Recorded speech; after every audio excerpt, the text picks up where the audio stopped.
Just a few days after her father passed away, the poor little girl was cursed at by her stepmother and the woman's lover, who threw her school bag and clothes out onto the gate. Dressed in a torn green dress, her braids messy, her tearful eyes filled with despair, the girl knelt down and begged hopelessly. At that very moment, a millionaire suddenly appeared and froze in shock at the sight, only managing to utter one sentence that left the entire crowd speechless. Before we begin the story, leave a comment below and let me know which city you are watching from. Let's get started. That afternoon in Birmingham, Alabama, the sky was covered in a pale gray. There was no rain, no sun, only a heavy layer of clouds pressing down, making the funeral atmosphere even more suffocating. Inside the small funeral home of the local church, rows of chairs were neatly arranged. Flickering candlelight reflected on the faces of those who had come, some filled with sorrow, others with curiosity. In the center of the room rested a polished wooden casket. On top of it stood a framed picture of Michael Jenkins, his gentle smile unchanged, in stark contrast to the silence of the body inside. Michael had passed away at the age of 43 after a sudden illness, leaving behind an irreplaceable void for his 6-year-old daughter and for everyone who had known him. Elena Jenkins sat in the front row. The little girl was frail and small, swallowed up by the oversized black dress she wore. In her arms, she clutched a worn-out teddy bear, its glass eyes dulled by dust and time. Elena stared quietly at the casket, her lips trembling, unable to form words. Beside her sat Clara Collins, Elena's new stepmother, a 38-year-old woman with carefully applied makeup. In her hand, she held a silk handkerchief, dabbing her eyes from time to time as if to prove she was grieving, though her eyes were dry. When the pastor's prayer paused, Elena slowly rose to her feet. Her small hand trembled as she lifted the teddy bear. Step by step, she moved toward the casket. Her voice was faint, but just loud enough for those nearby to hear, "Daddy will be cold without this teddy bear."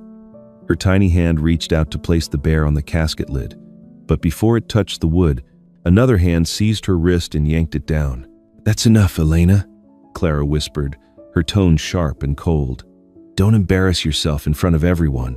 Startled, Elena looked up at her stepmother. Clara's blue eyes showed not the slightest trace of compassion. Across from the casket stood Victor Miller, a man in his 40s wearing a dark suit, his arms folded. The corner of his mouth curled into a mocking smile, a fleeting sneer that cut into Elena like a blade. Frightened, she stepped back, clutching the teddy bear tightly against her chest, whispering through tears, "I just don't want Daddy to be cold." Clara immediately released her wrist, quickly lowering her head and pressing the handkerchief to her eyes so the crowd would see only a grieving widow. But when she lifted her gaze again, her eyes locked with Victor's, and a flash of secret understanding passed between them. Tilting her head slightly toward him, she murmured in a voice so low only he could hear, "One more step, and everything will be ours." Victor gave the slightest nod, saying nothing, his fingers tightening around the glass in his hand.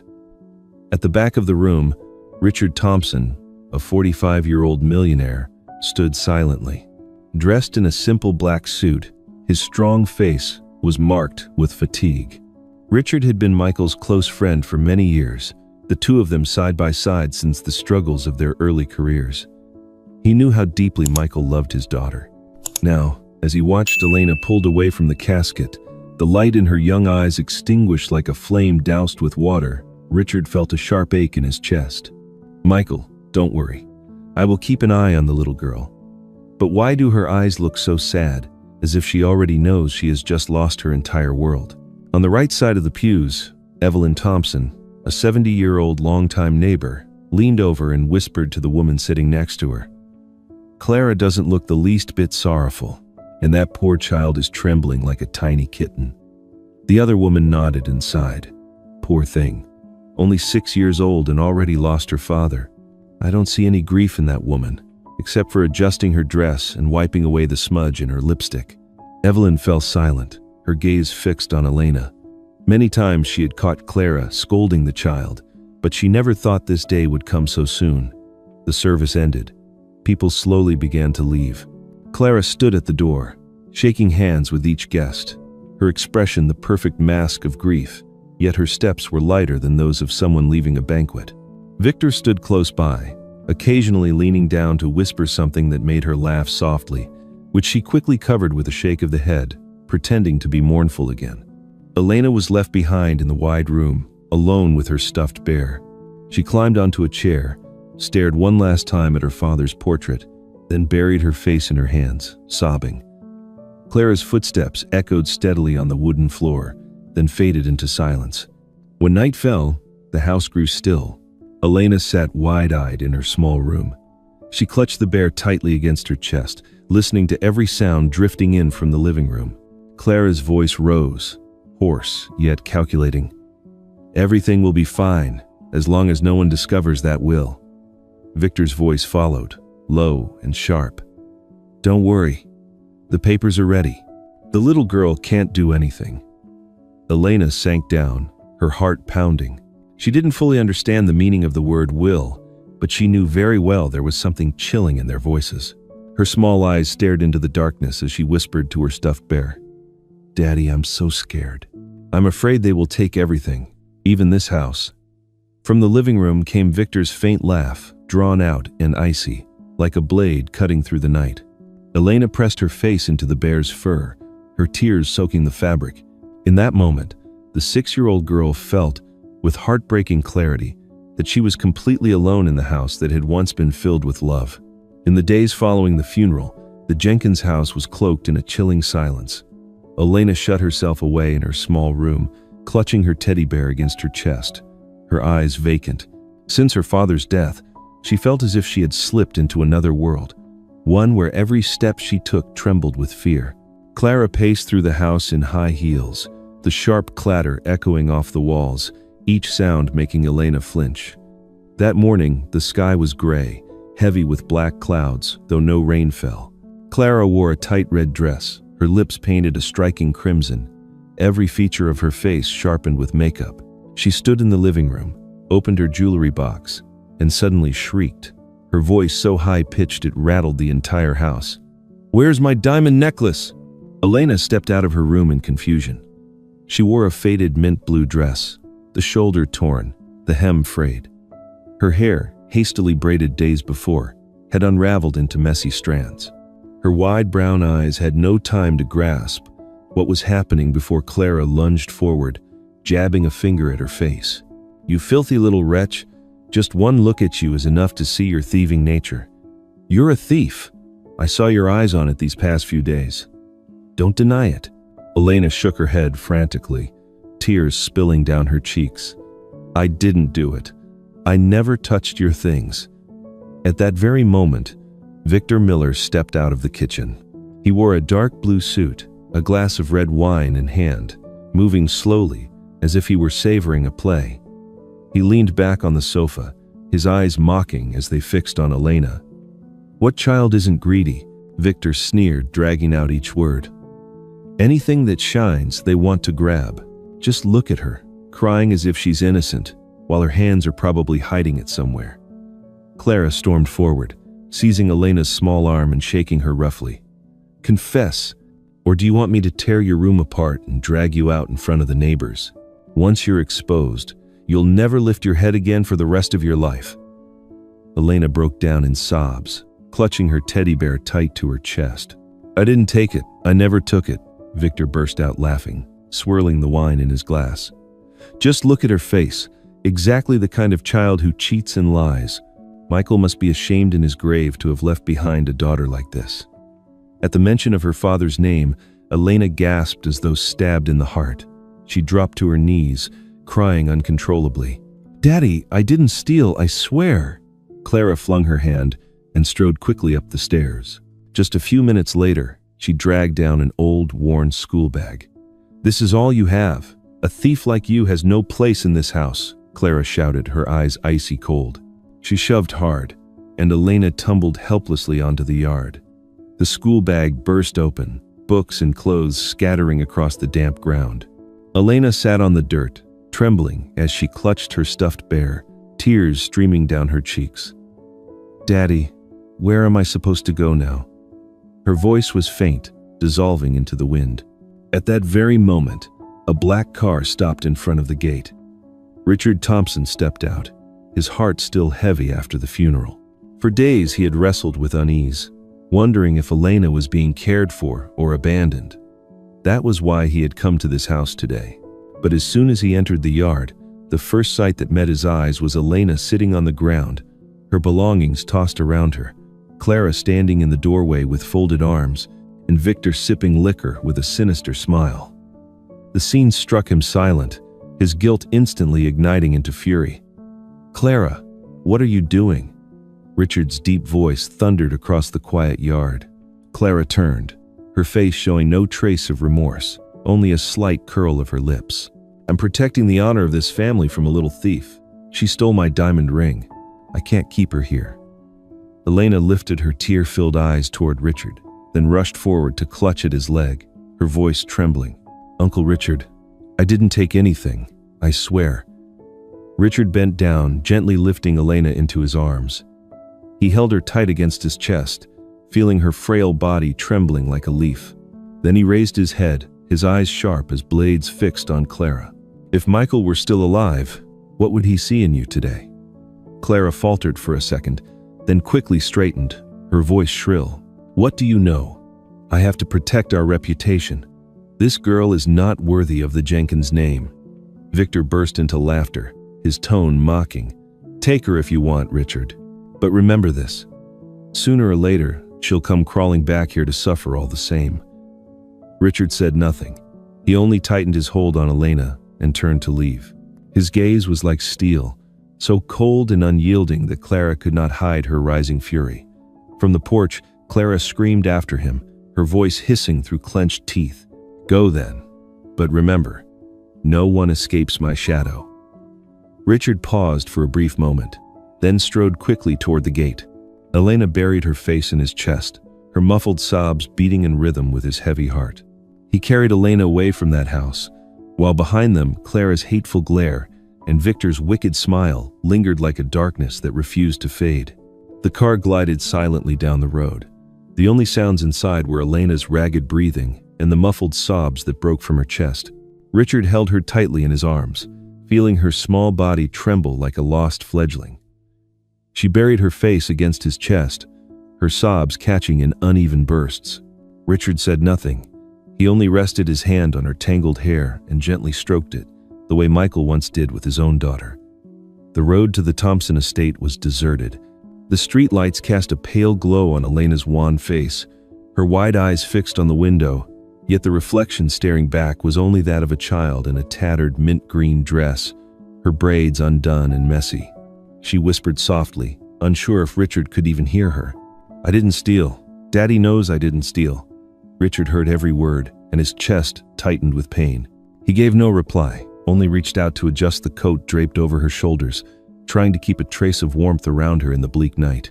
The gates of the Thompson estate swung open, and the car came to a stop. The house loomed beneath the yard lights, its gray stone walls and steep roof casting shadows, the windows glowing faintly like watchful eyes. To Elena, it looked no different from a cold, unwelcoming castle. She clutched her teddy bear tightly, her hand trembling as she stepped out of the car. Richard bent down, speaking gently. "Don't worry, Elena. From now on, you'll stay here with me." The great door opened wide. In the doorway sat a boy in a wheelchair. His dark eyes, framed by thick lashes, flicked toward them for an instant before he quickly turned away. This was Max Thompson, 8 years old, Richard's only son. His legs lay motionless and thin upon the footrest. His brown hair fell over his forehead, his face handsome yet cold as stone. Richard placed a hand on his son's shoulder. "Max, this is Elena. She'll be living with us for a while." Max didn't look at Elena. His lips curled faintly, his voice rough and clipped. "Whatever you want, Father. I don't need anyone." Elena flinched at his words, but forced herself to smile and bowed her head politely. "Hello, my name is Elena." Max spun his wheelchair, turning his back as the wheels screeched harshly against the wooden floor. Elena froze in place, clutching her teddy bear tighter. Richard sighed, his eyes following his son. Then he bent to gently pat Elena's head. "Don't take it to heart. He didn't mean it." Elena nodded faintly, though her tear-rimmed eyes betrayed the sting of rejection she felt. Dinner was served in the vast dining hall. A long table draped in white linen stretched beneath the soft glow of the crystal chandelier, yet the air was so heavy that each breath seemed weighted with unease. Richard sat at the head of the table, Elena to his right, Max to his left. The servants brought in the dishes, then withdrew in silence, leaving the three of them facing one another in wordless stillness. Richard ladled a bowl of hot soup for Elena, his voice softening. "Eat, Elena. You need your strength." Elena nodded, lifting her spoon carefully. She glanced up at Max. The boy only pushed a piece of meat around with his fork, never bringing it to his mouth. His eyes lowered, showing no interest in the food. Elena watched for a moment, then summoned all her courage. She picked up a small piece of bread, gently set it on Max's plate, and forced a faint smile. "Here, take it. I'm full." Max looked up, his eyes sharp as a blade. He swatted the bread off his plate, his voice like ice. "I don't need anyone's pity." The sound echoed through the wide room, bouncing against the stone walls. Elena flinched, her lips trembling. She lowered her head until her messy hair covered her tear-filled eyes. Her small hand gripped the stuffed animal on the chair beside her, clinging to it as if it were her last safe place.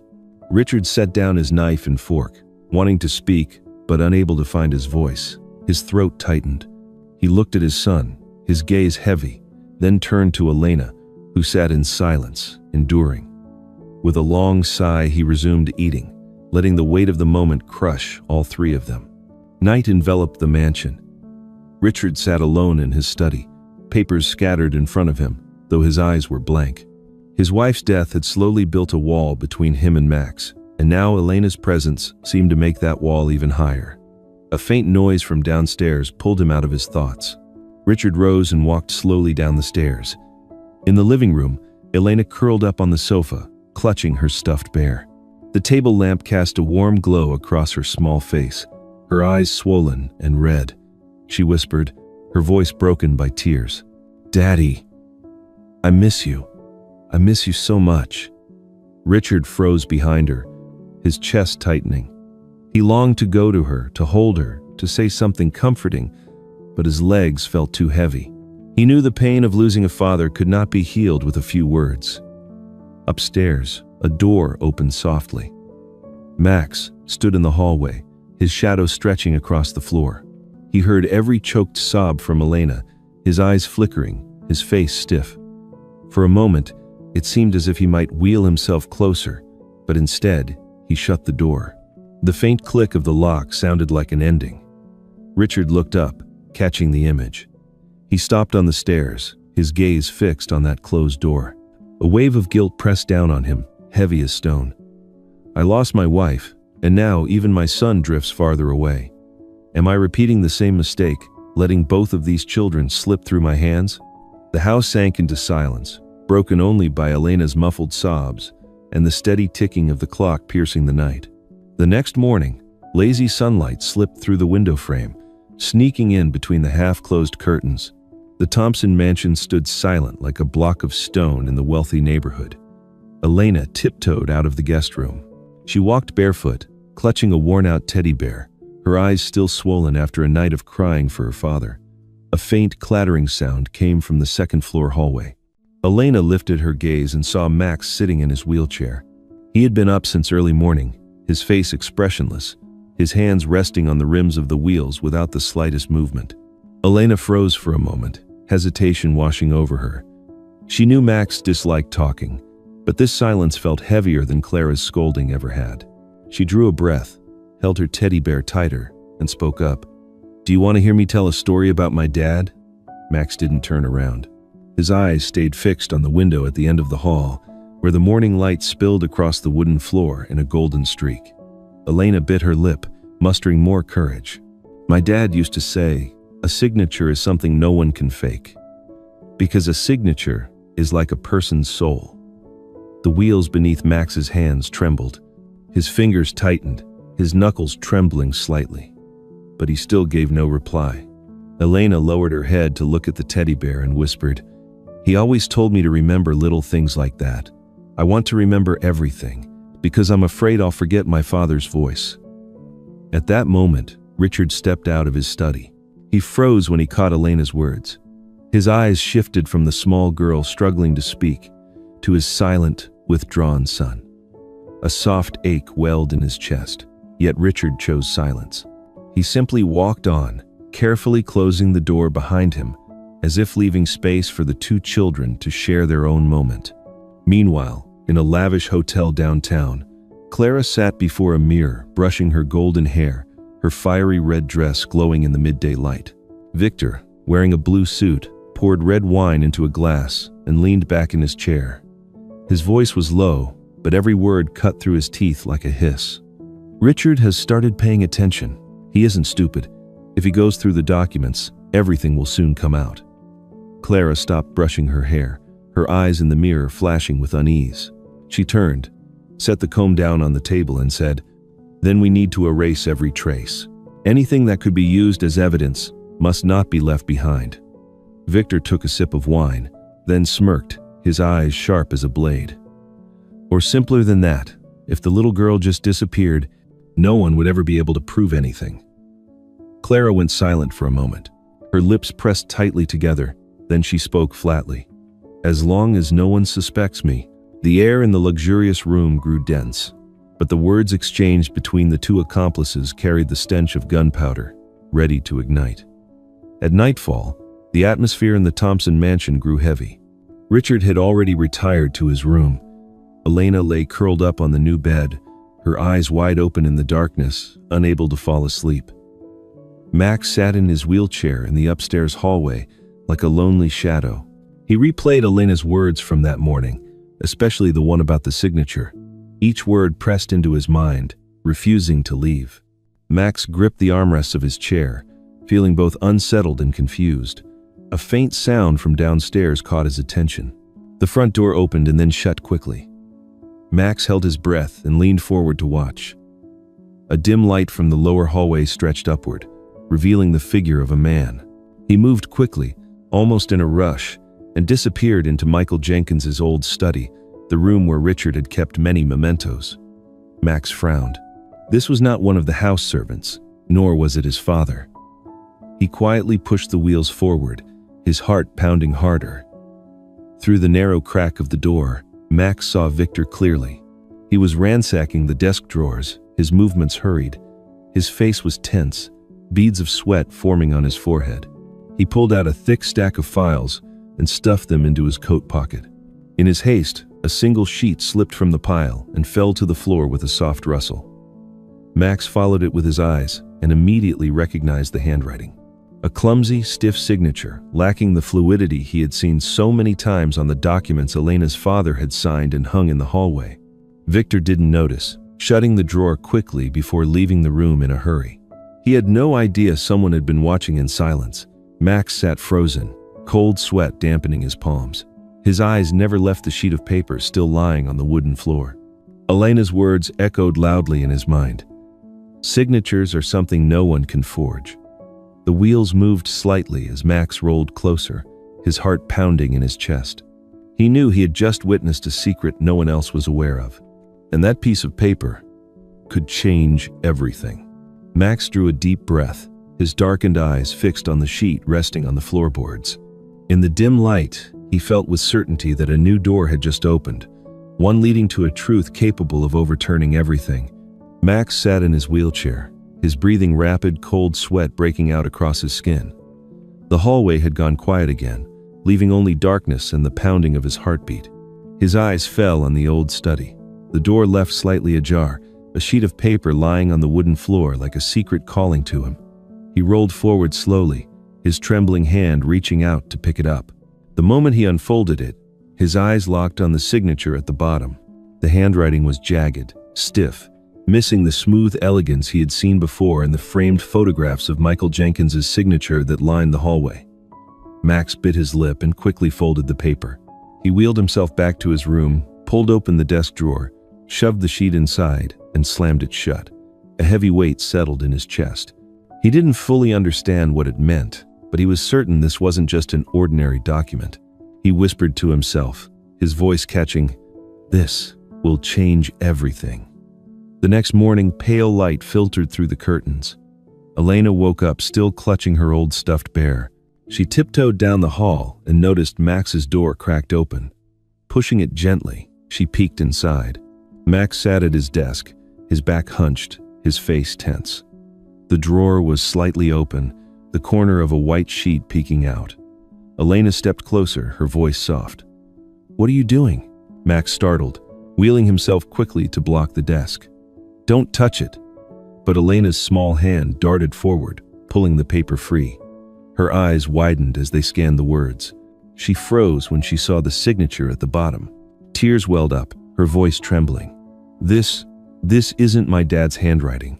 The signature is completely different. I knew it the moment I saw it." Max stayed silent, his face paling. After a pause, he spoke in a low voice, his eyes avoiding hers. "I only saw him take it from your father's study. I don't understand any of it. I just know he was in a hurry, and he left this behind." Elena clutched the paper tightly, her small hands shaking. She turned to Max, her eyes burning with fear and determination. "If we find the truth, you and Uncle Richard will believe me, won't you? That the story about me stealing never really happened." Max looked at those fragile hands, and for the first time, he felt a crack in the wall he had built around himself. He didn't answer, but his eyes had lost some of their coldness. The door burst open. Richard stepped in, holding a few folders in his hand. He froze when he saw Elena clutching a sheet of paper, and Max sitting close to the desk, his face tense. Elena immediately held out the paper, her voice breathless. "Uncle Richard, I think this is a forged document. This signature, it isn't my father's." Richard moved closer and took the paper. He studied it carefully, every stroke, every line of ink. His eyes grew somber. He had watched Michael sign documents countless times. He knew by heart the fluid, decisive movements of his friend. But what lay before him now was nothing more than a poor imitation. Richard tightened his grip on the edge of the paper, whispering as if to himself, "Michael, you left me a trace." Max frowned, his voice hoarse. "Dad, what does this mean?" Richard placed a hand on his son's shoulder, his tone slow yet resolute. "It means the truth is very close, and we cannot ignore it." Elena clutched the hem of his sleeve, whispering as though pleading, "Please, help me. Let everyone know I'm not a thief." Richard bent down, looking straight into her tearful eyes. He nodded, his voice deep yet warm. "I promise, Elena. I will bring everything to light." That afternoon, Richard sat in his study, the paper now secured inside a folder on his desk. He knew he needed a witness, someone who could confirm the truth. In his mind appeared the image of an elderly woman who had once lived next door to Michael. Evelyn Thompson, 70 years old, with silver hair, a bent back, yet eyes still sharp and memory keen. She lived alone in a small house with a garden full of roses. More than once, she had witnessed Clara mistreating Elena, but she had stayed silent, believing that family matters were not for outsiders to interfere in. Richard stood, put on his coat, and picked up the folder. He turned to Max and Elena. "You two stay here. I'm going to meet someone who may help us. A witness." Elena grabbed his hand, her eyes brimming. "Uncle Richard, please prove to everyone that I never stole anything." Richard bent down, gently smoothing her messy hair, his gaze firm but gentle. "I promise, the truth will be revealed, and no one will be able to deny it." The door closed behind Richard. He tightened his hold on the folder, determination rising within him. The next step was to find Evelyn Thompson, the one who could open the first door leading to the truth that had been hidden for so long. Richard's car rolled along the old cobblestone road, the tires crunching over dry leaves. The evening light cast a pale gray hue across the neighborhood. He gripped the steering wheel tightly, his eyes repeatedly flicking to the folder on the passenger seat. The forged paper inside seemed to burn through him, pushing him to seek the truth now. At the end of the street, a small house appeared. A trellis of climbing roses covered the wall, the flowers withered, yet still defiant. This was the home of Evelyn Thompson, a woman who had lived there for more than 40 years, witnessing generations grow up and move away. She had once been close with Michael and his wife, but since his death, she rarely left her house, living quietly among her garden. Richard stepped out of the car, walked up the stone path, took a deep breath, and knocked. After a few seconds, the wooden door opened, revealing Evelyn, a thin woman with her white hair neatly tied back. Her eyes were still bright, though they carried fatigue and caution. "Oh my, Richard Thompson. How long has it been since you last came by?" Her voice was hoarse, both surprised and wary. Richard nodded, clutching the folder against his chest. "Mrs. Evelyn, I'm here because of Elena. I need to speak with you." She frowned slightly but still opened the door. "Come in, but I'm not sure there's anything I can do to help you." The living room was small but tidy. Old family photos lined the walls, and on the table a teapot still steamed. Evelyn placed a cup of tea in front of him, then sat across, her frail hands trembling. "Richard, I'm old now. I don't want to get tangled up in messy things anymore. The less a person gets involved, the more peace they'll have." Richard looked straight into her eyes, his voice firm. "You saw Clara drive Elena out, didn't you? Your silence is the reason they keep going." The air grew heavy. Evelyn lowered her gaze, her fingers tapping lightly on the cup, and suddenly tears welled up. "There was one time I saw the child sitting on the porch in the middle of winter, wearing only a thin dress, clutching a teddy bear. She was shaking like a baby bird fallen from its nest. I wanted to take her inside, but Clara rushed out and screamed, 'Don't meddle, old woman!' I stepped back. I was afraid of being dragged into their family business.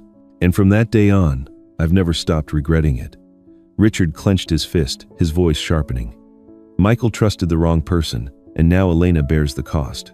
But if we stay silent, the wicked will win forever." "Evelyn, are you willing to tell what you witnessed?" She covered her face, her shoulders trembling with sobs. After a long moment, she nodded, her voice choked. "I will speak. I'll say everything, in court if I have to. I can't let that child live in injustice any longer." Richard exhaled deeply, as if a heavy stone had fallen from his chest. He knew he had just found a crucial piece of the puzzle. 2 days later, as Richard was reviewing files in his study, a knock came at the door. The butler announced that a woman wanted to see him. Richard stepped out and saw a small figure holding tightly to a cloth bag, her eyes hesitant. I'm Monica Brown." Her voice trembled. Richard recognized her instantly. Monica had once been a maid in Michael's household, disappearing not long before his death. "And what brings you here to see me?" Richard asked, his tone low. Monica bowed her head, her hands gripping the straps of her bag. "Clara fired me, just because I gave Elena a bowl of hot soup. The child was shivering, so hungry she couldn't even lift a spoon. I couldn't bear it, so I brought it to her. Clara caught me, shouted in my face that I had overstepped my duties. The next day, I lost my job." She lifted her gaze, her eyes brimming with tears. "I've kept silent too long, but when I heard that Elena had been thrown out onto the street, my heart broke. I can't stay quiet any longer. I'm ready to speak, ready to testify." Richard stepped closer, laying a heavy hand on her shoulder, his voice steady. "Thank you, Monica. Your words will be an important part of exposing the truth. No one has the right to destroy a child." She nodded, tears streaming down her face.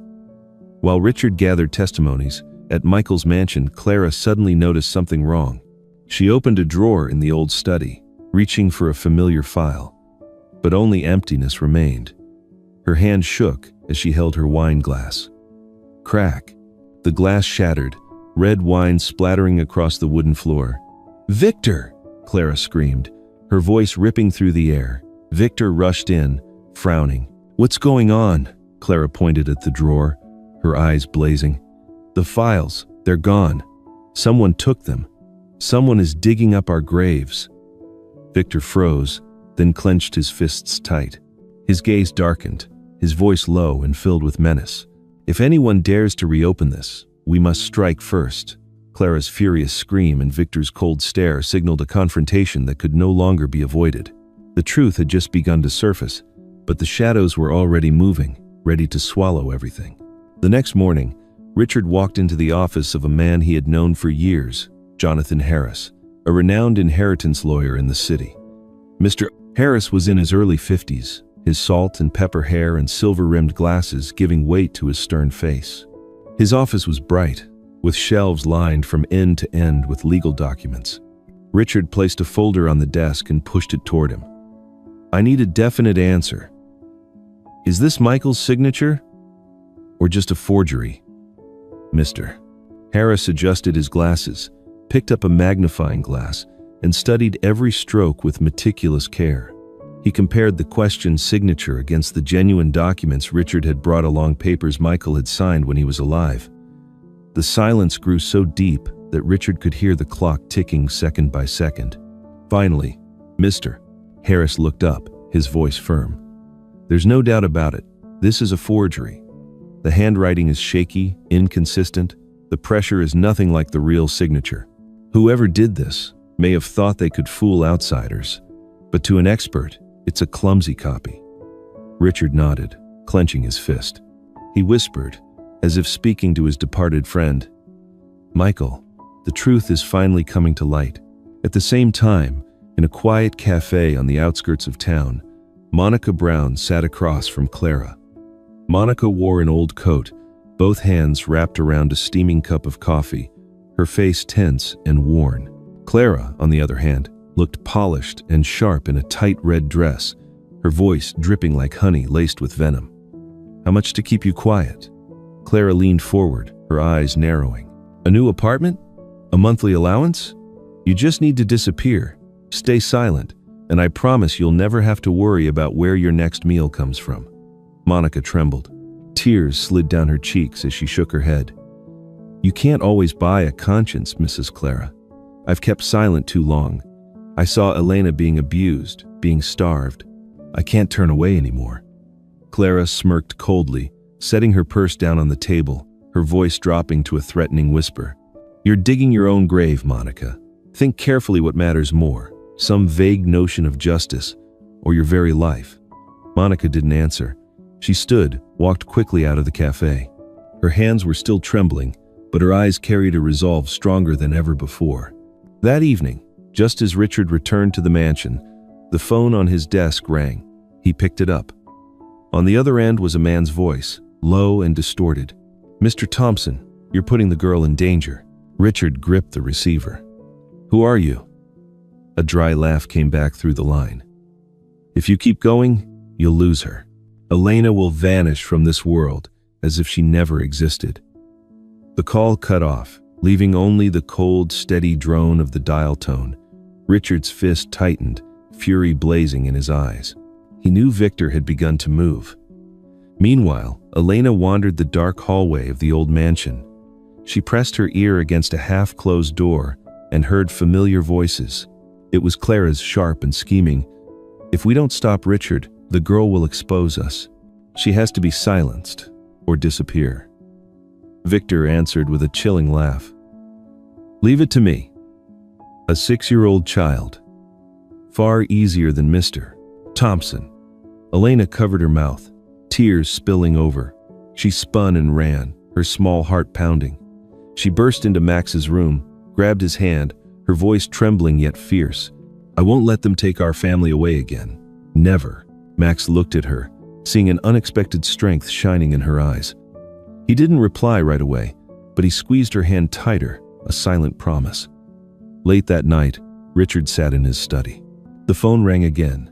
This time, the screen clearly showed the caller's name, Clara Jenkins. He picked up, his voice hoarse with anger. "What do you want?" On the other end, Clara's tone was sweet, yet cruel. "If you take one more step, Elena will disappear. Forever." Richard shot to his feet, his hand clutching the receiver so tightly his knuckles turned white. His chest felt crushed by an iron grip, yet his eyes burned with unshakable determination. Clara's call was like a blade slicing through the night. The battle between darkness and light had entered its most dangerous threshold, where every choice could cost the life of a child. The car rolled down the long paved road, the rows of streetlights casting a dim yellow glow. Inside, Elena leaned against Richard's shoulder, her eyes dry but clutching the worn teddy bear so tightly it seemed she could barely breathe. Max sat silently in the back seat, his hand resting on the wheelchair as if to steady himself. No one spoke, only the rumble of the engine mixed with the wind lashing against the windows. Richard gripped the steering wheel, his mind strung tight as a wire. Clara's threat still echoed in his head. If you take one more step, Elena will disappear. Forever.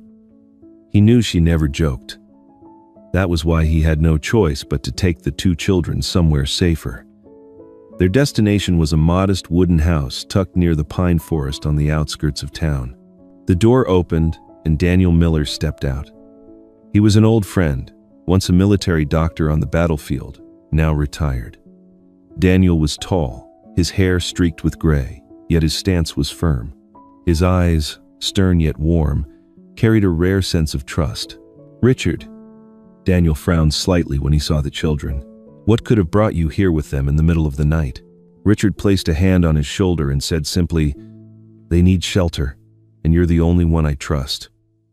Daniel nodded, pushing the door wide. "Then come in. It's safer here than anywhere in the city." Elena looked up at him, her voice soft but determined. "Sir, are you sure they won't find me here?"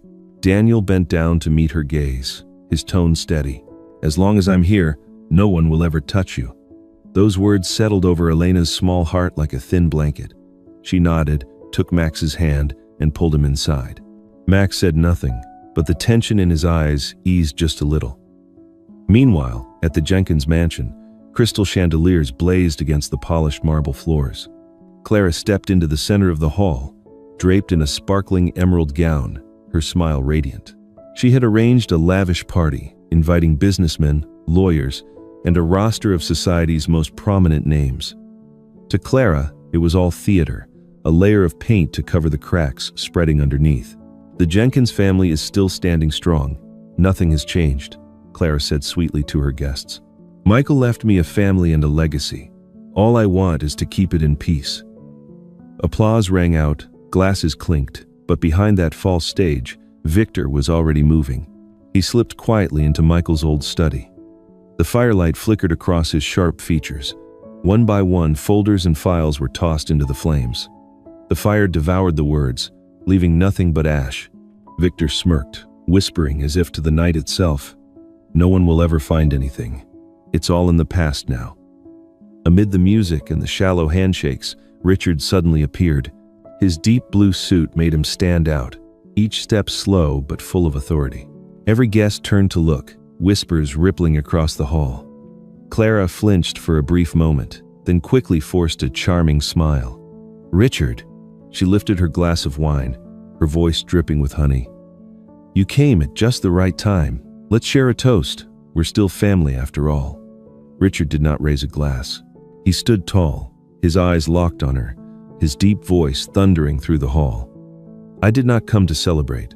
I came to bid you farewell. Very soon, you will stand before a court of law." The murmurs grew louder. Some guests awkwardly set their glasses down, while others stared at Clara with suspicion. Clara kept smiling, but her lips trembled slightly.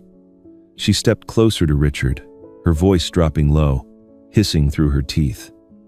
"You're playing with fire, and I can put it out anytime I want." Richard's eyes never wavered. Each word he spoke cut like a blade. "The fire of truth, Clara. No one can extinguish it." The air inside the crowded hall felt as if it had been compressed, but Clara quickly turned back to the guests, raising her glass high, her laughter ringing bright. "Don't mind us, everyone. Just a small misunderstanding within the family." Inside the wooden house by the forest, Max sat silently by the window. Outside, the night stretched endless, only the moonlight slipping through the cracks of the shutters. Elena approached, placed her hand on the wheel of his chair, and whispered, "Are you afraid, Max?" Max turned his face away, his voice choked. "If Uncle Richard fails, they'll steal everything from us again. This family will disappear." Elena shook her head firmly, her eyes shining with a rare determination for a 6-year-old. "Number. My father always said, a signature cannot be forged. The truth will speak for itself. I believe in that. You must believe too." Max looked at her, unsettled by her conviction. He had grown used to fear and loss, but in Elena's eyes he saw a light he had long forgotten. Late that night, when most of the guests had gone, Richard quietly slipped down a dark hallway. He knew he had to find the place where Michael once kept his medical records. The old room reeked of dust and ashes, but after searching, Richard found a blue folder hidden deep at the bottom of a drawer. He opened it. Inside were blood test results, prescriptions, and detailed medical notes. His eyes scanned each line, his heartbeat quickening. The pills Michael had used to keep his heart steady had been swapped for a drug that did the opposite, driving his heart into failure. Richard staggered. His hand trembled as he clutched the folder. His throat tightened, but a broken whisper escaped his lips. "Michael, I found it. Your death was not fate. It was a crime." He closed his eyes, letting out a shaky breath. When he opened them again, his gaze was sharp as steel. He knew in that moment the battle was no longer about a forged will. This was murder, and Clara and Victor would not escape. Footsteps echoed in the hallway. Slow, cold. Richard turned his head. A shadowed figure was approaching. He pressed the folder tightly against his chest. The war in the darkness had begun. The sound of footsteps echoed through the dark hallway of the Jenkins mansion that night. They did not belong to Clara or Victor, but to the police officers Richard had secretly alerted. Quietly, they surrounded the house, and by the next morning, Richard had already submitted the entire file of evidence to the prosecutor's office. With no way out, Clara was forced to face trial. The courtroom was packed that day. Cold light fell across the long wooden benches. The townspeople crowded in, curious, indignant, waiting. On the high bench, Judge Harold Williams, a man in his 60s with a thin frame but piercing eyes, stepped forward. He struck the gavel 3 times, his voice booming. "The court is now in session." At the prosecution's table, Sarah Collins, a well-known prosecutor famous for her sharp mind and blunt honesty, adjusted the thick file on her desk. She cast a glance at Clara, her eyes like ice. Clara walked in wearing a tight black dress, her hair pulled back neatly, her face carefully composed in false grief. She bowed her head slightly, fake tears shimmering. Beside her, Victor shifted nervously, and the fraudulent attorney Robert Harris wiped sweat from his forehead. Elena sat in the front row, clutching Richard's hand tightly. She wore a mint green dress Daniel had washed clean, her hair combed neatly, though her eyes still flickered with fear when they landed on Clara. Prosecutor Sarah stood, opening in a firm voice. "Your Honor, today we present evidence proving that the death of Michael Jenkins was not the result of natural illness, but of a deliberate and organized scheme. Furthermore, the will produced by Clara Collins is a forgery." She handed the documents to the judge and the jury. Papers were passed around, the handwriting clearly different. The official forensic report from the legitimate attorney Harris was read aloud. The signature was completely forged, bearing no match to the original samples. The courtroom stirred with noise. Clara held on to her thin smile, but her hands were clenched so tightly they turned white. Next, Sarah called the first witness, Evelyn Thompson, the elderly neighbor. Evelyn leaned on her cane, taking slow steps to the stand. Her voice trembled, yet carried weight. I have been silent for too long. Many times I saw Clara driving Elena out into the cold porch. Once, the poor child stood there shivering with nothing but her teddy bear in her arms. I wanted to bring her in, but Clara screamed at me, "Don't interfere, old woman." I regret my silence to this very day. Richard bowed his head in gratitude, and Elena looked at Mrs. Evelyn, her eyes brimming with tears. Clara suddenly jumped up and screamed, "She is making this up. That girl stole. She is the disgrace of this family." The entire room froze. Elena sobbed, tears spilling down her face. The little girl trembled as she clung to Richard's arm. Richard tightened his grip on her small hand, his voice rising above the heavy atmosphere. "You are not a disgrace. You are my pride. Michael left me Elena, and that is the greatest gift of all." Elena burst into tears, but within those tears a faint light of hope flickered. The second witness, Monica Brown, the former maid, stepped forward. She wore a simple dress, her hands still trembling, but her eyes were steady. "I was fired by Clara just because I gave a bowl of soup to Elena. I was afraid and stayed silent, but I cannot live in guilt forever. The truth is, she never once treated that child as family. Murmurs spread through the crowd. Several guests who had once been close to Clara now looked at her with open contempt. Sarah called 2 more witnesses, neighbors who had seen Clara neglect Elena many times. Their testimonies unanimously exposed her true nature. Victor began to lose control, sweating, casting anxious glances toward Clara. Then came the prosecutor's final piece of evidence, the medical records Richard had found. The report showed that Michael's medication had been tampered with, leading to his sudden death. The courtroom nearly erupted. Clara tried to shout over the noise, her voice shrill. "That is a lie! Everything has been fabricated! Richard just wants to steal the inheritance, so he is framing me!" But before she could continue, Victor leapt to his feet in panic. "No, she's the one behind it all. I only followed Clara's orders. I never wanted to hurt anyone." The room exploded in chaos. Clara spun around, her eyes blazing. "Coward! You dare betray me?" Victor lowered his head, trembling, avoiding her furious glare.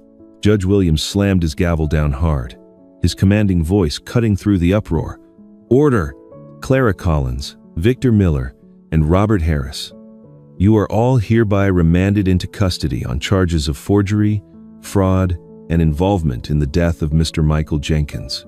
The gavel strike echoed with the weight of justice. Police officers stepped forward.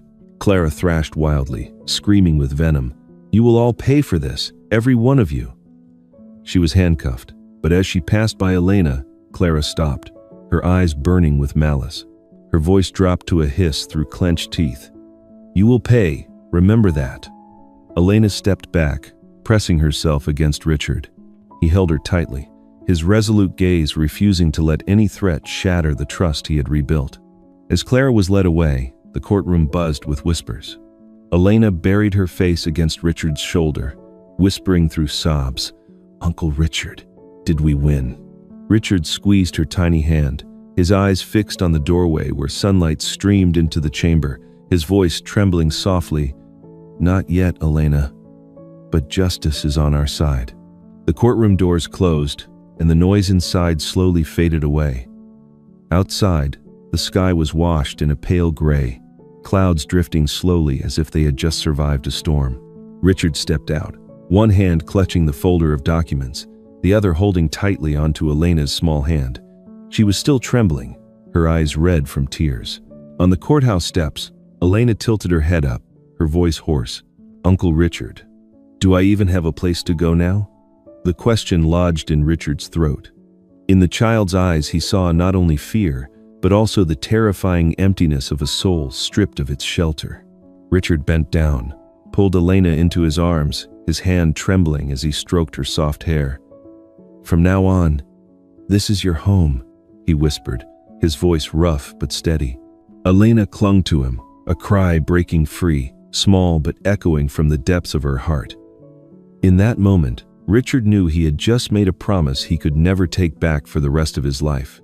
A few weeks later, Richard's house was no longer silent.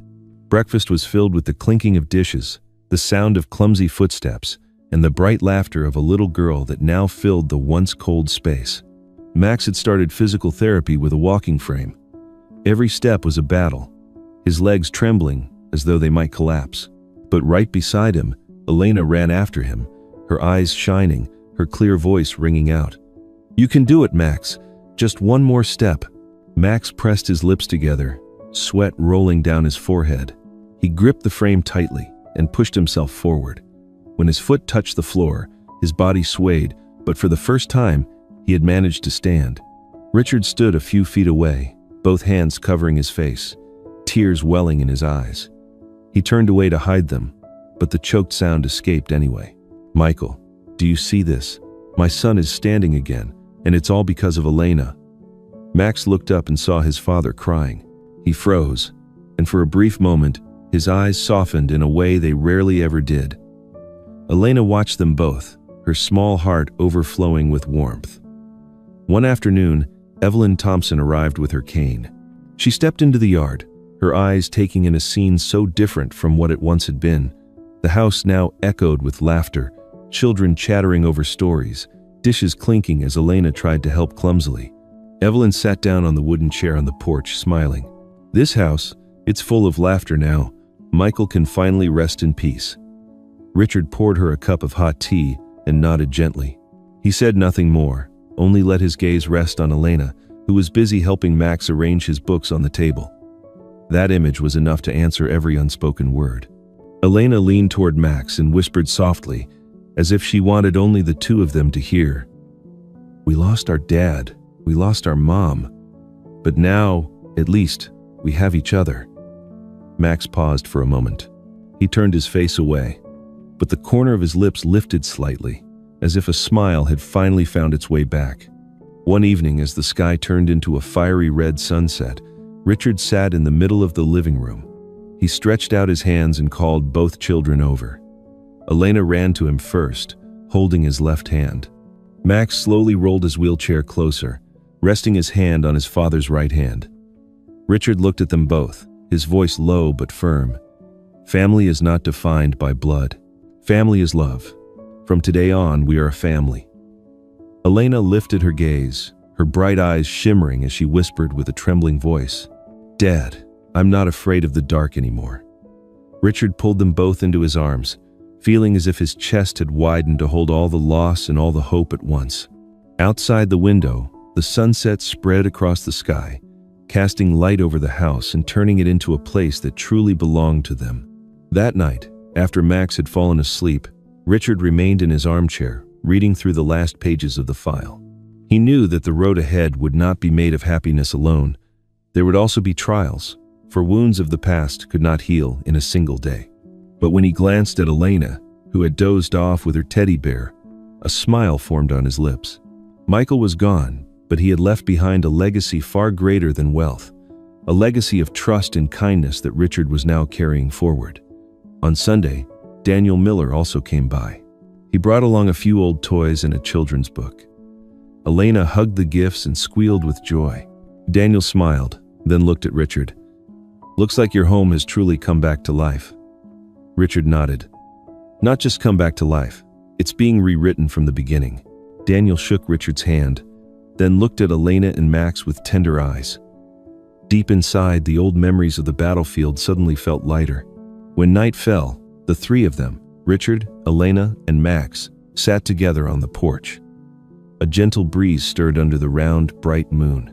Elena rested her head on Richard's shoulder and whispered, "Dad, if my father were still alive, he would surely thank you."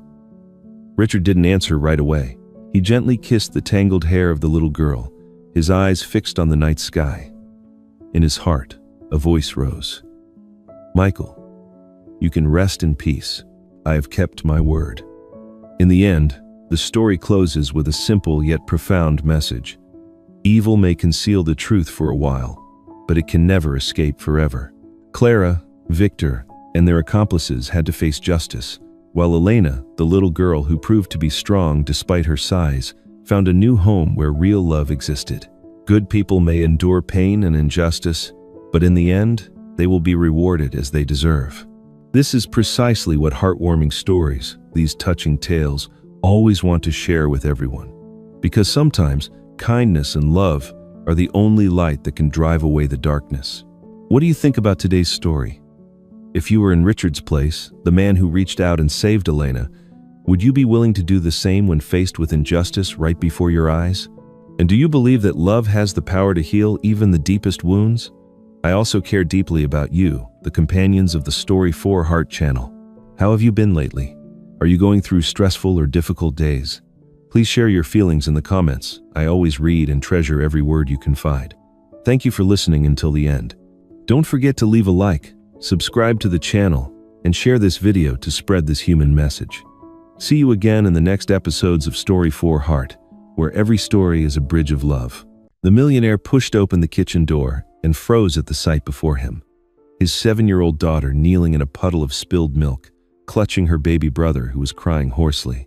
With just one word, stop, the veneer of elegance that covered the house cracked wide open, exposing a web of threats, starvation, and a cunning plan to seize the family's fortune.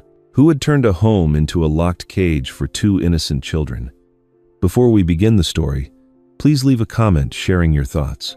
And on a scale of 1 to 10, how many points would you give this story? Now, let's get started. The large house on Brooklyn Heights that evening was quieter than usual. Alexander Reed, 40 years old, a millionaire known in New York's real estate circles, walked through the door after canceling an important meeting with a partner. The tall man, whose face was always as cold as a stone wall, still carried the same weariness as he did every day. He had lost his wife less than 10 months earlier, her death from postpartum complications leaving an emptiness in him that nothing could ever replace. And to escape the pain, Alexander buried himself in work, then in a new marriage with Victoria Hayes, a beautiful 35-year-old woman known for her flawless appearance and a voice as sweet as honey. The first thing Alexander noticed when he stepped into the living room was the emptiness. Every day at this hour, he usually saw his daughter Sophia sitting on the blue couch, holding tightly to her 10-month-old brother Jacob. The 7-year-old girl, with her soft brown hair identical to her mother's, often sat there in silence, waiting for him to come home, sometimes only for the sake of a dismissive nod. But today, the couch was empty. Alexander frowned slightly. He removed his Burberry coat and draped it over the chair, still dressed in his Armani suit, his leather shoes tapping lightly on the wooden floor.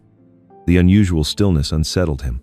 Then, from the end of the hallway, came a shrill sound, Victoria's piercing scream. Immediately after, there was the hoarse crying of a child, Jacob's broken sobs. Alexander quickened his pace, his heart pounding with an unfamiliar urgency. He pushed open the kitchen door, and the sight before him froze him in place. On the cold tile floor, milk spread in white puddles. The bottle had been knocked over, rolling across the ground. Sophia, wearing the old yellow dress he had once bought for her at Macy's for her 6th birthday, was trembling as she knelt beside Jacob. The baby's face was flushed red, his little hands flailing in the air, crying so hard it seemed he could hardly breathe. Nearby sat a small bowl of milk, clearly taken from somewhere else. Victoria stood opposite them, her red dress hugging her slender frame, her hair tied neatly in a high bun. But her face no longer carried its usual gentle charm. Instead, it burned with unleashed fury. In her hand was a glass pitcher, drops of milk still dripping down onto the floor. Sophia screamed in panic, her small hands still trying to shield Jacob. "I'm sorry. I only wanted my little brother to have a full stomach." Alexander froze for a beat, then roared. "What are you doing, Victoria? Put that cup down right now. Who gave you the right to pour milk over my child's head?" His voice thundered across the kitchen, sharp and cutting. "That is my child. Do you understand?" Victoria flinched, fear flashing in her eyes, then quickly regained her composure. She set the cup down, took a deep breath, and lowered her voice as if trying to explain. "My love, I was only teaching her a lesson. Sophia secretly took the milk I use for skincare and bathing. She gave it to Jacob without asking. I'm afraid she'll form bad habits, and it will become routine. Do you think it doesn't hurt me?" She stepped closer, lightly touching her husband's arm, her eyes glistening. "If you dismiss me like this in front of the children, they'll think I have no voice. I only want what's best for them." Alexander's fury wavered, as though a fog had been thrown over it. He still saw the milk streak down his daughter's cheek, still heard Jacob's hoarse crying, yet Victoria's fingers pressing gently against his sleeve made him hesitate. What do you mean by that?" he muttered, his gaze momentarily drifting. Victoria pressed further. "The girl didn't ask for permission. I only reminded her to respect boundaries. We have to be united, otherwise the children will grow worse." Alexander turned to Sophia. The little girl was soaked, clutching Jacob tightly, her wide eyes fixed on him. He handed her a towel, lowering his voice though keeping the stern edge. "Sophia, you cannot take your stepmother's things without asking again. Next time, if something happens, you tell me. I will handle it. Do you understand?" Sophia bit her lip and gave the faintest nod. "I'm sorry. I only wanted—" Alexander drew in a breath, ready to say more but unable to find the words. Victoria quickly interjected, her tone softening like a gentle drizzle. "See, she already knows she was wrong. We're guiding her together, aren't we?" He nodded just to end it, his eyes growing cold again. Sophia bowed her head, her tears mixing with the milk on her face. She held Jacob close against her chest, whispering so softly only he could hear. "We just have to endure." Alexander walked quickly out of the kitchen, his hand unconsciously tightening on the door until the sound of wood echoed dry and sharp. He went straight up to the second floor, each step heavy as if carrying the weight of the entire house. The long hallway, lit by the yellow glow reflecting off expensive paintings, hung in a perfect line, blurred before his eyes, for Alexander could see nothing but Sophia's face drenched in milk. He opened the study, a wide room with dark wooden shelves and a desk holding a sleek silver MacBook. Alexander sat down, opened the laptop, his hands hesitating for a moment before typing the password. On the screen appeared a folder he had avoided for months. The folder bore the name Olivia. Olivia Reed, his first wife, the gentlewoman who had been by his side for 10 years. He clicked on a short video, the screen filled with Olivia's face, her long black hair falling softly, her brown eyes gentle, tired yet full of love. Her voice rose lightly, warm, as if it still lingered in the room. "Alexander, I have a bad feeling. If I am no longer here, please take care of Sophia and Jacob. Do not let the light in her eyes fade. Her eyes will speak for her. And please, never blame the boy. It is not his fault." Alexander sat motionless. For a moment, the room seemed to stop breathing. He pressed a hand to his forehead, eyes closed, the image of Sophia kneeling beside her brother in the kitchen flooding back. Her eyes filled with fear and a desperate longing to be protected, exactly as Olivia had said. A cry rang out from downstairs, sharp and familiar. "Jacob." Alexander hesitated for a beat, then walked to the window. He looked down into the yard and saw Sophia carrying her brother across, trying to soothe Jacob's cries. Her thin shoulders wavered under the weight of the 10-month-old boy. The little girl's gaunt face, her eyes red from tears. Alexander called softly, his voice stripped of its usual firmness, falling instead like a plea. "Sophia, come here." The girl stopped, lifted her head. Her wide eyes met her father's gaze for only a fleeting moment before she turned away. Sophia shook her head, clutching Jacob tighter, then walked off, disappearing down the long hallway. Alexander let out a deep sigh, his hand hovering in midair before falling limply to his side. A heavy sense of helplessness pressed against his chest. He wanted to hold on to his daughter, yet he had no idea where to begin. The door behind him creaked open. A familiar voice slipped into the room, sweet yet tinged with reproach. "Are you thinking about them again?" Victoria stepped inside. She wore a beige silk dress, her hair cascading loosely over her shoulders, the scent of Chanel No. 5 lingering in the air. Her face was flawless, but her eyes flickered with irritation. "Alexander, we already agreed. You have to let the past rest. You promised me we would start a new life together. Do you really want to keep drowning in old sorrows?" Alexander did not answer. He turned his gaze to the picture frame on his desk. Inside the frame was Olivia, holding Sophia on her 3rd birthday. Both were laughing brightly. A gentle Olivia, a pure Sophia, and he himself at that moment, still a man who knew how to smile. The distance between that image and his present reality was unbearable, stabbing at his chest with each breath. Victoria moved closer, her soft hand resting on his shoulder, her voice low but firm. "You need to let me take care of everything. We deserve a new beginning, not a life where you keep staring at those children and reliving a sad ending." Alexander remained silent. He sat up straight, lifted the frame of Olivia, and gently touched the glass. Victoria's reflection wavered across the surface, but in his eyes there was only Olivia's smile. And then her words echoed in his mind, clear as if whispered right beside his ear. "Don't let the light in her eyes fade. She will speak through them." Alexander tightened his grip on the frame, his heart weighed down. He knew he could not keep turning his back forever. Alexander turned off the screen, placed Olivia's photo frame back in its spot, and stepped out into the hallway. As he went down a few steps, he heard Jacob's crying echo faintly from the kitchen, the sound growing weaker as Sophia carried her brother away. Alexander paused on the landing, resting his hand on the railing, but then he let it drop and kept walking, his wife's last words still ringing in his head. The school bell rang for the next period in the cafeteria. Sophia stood pressed against the water fountain, her stomach twisting from hunger. On a nearby table, a classmate had left behind a half-eaten sandwich. She glanced around, her small hand hesitating before she slowly pulled the sandwich toward her. Just as her fingers touched it, the child turned back, surprised. Sophia flushed instantly, clutching the sandwich to her chest as if it were a secret, her voice trembling and so low only the two of them could hear. "I'm sorry, my baby brother is so hungry. I just wanted to bring it home for him." The child hesitated, not knowing how to respond, when a warm, steady woman's voice came from behind. "Let me take a look." A woman in her mid-30s, hair neatly tied back, wearing a name tag that read Emily Parker, homeroom teacher of Sophia's class, stepped forward. She didn't scold.